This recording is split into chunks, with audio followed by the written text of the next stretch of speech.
Yan, nagluto po kami ng tinola. Eto, patitikman natin sa kanila kung okay ba ang lasa.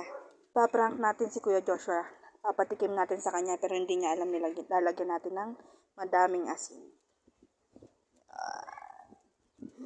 Yan, papatikim natin yan sa kanya mamaya. Tutunawin lang natin yan, guys. Papatikim natin yan sa kanya. Saka nagluto. Ikaw na lahat, Lucille.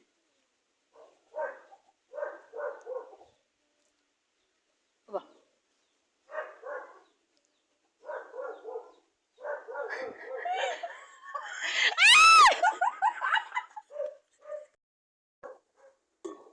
Yan, nagluto po kami ng tinola. Eto, patitikman natin sa kanila kung okay ba ang lasa.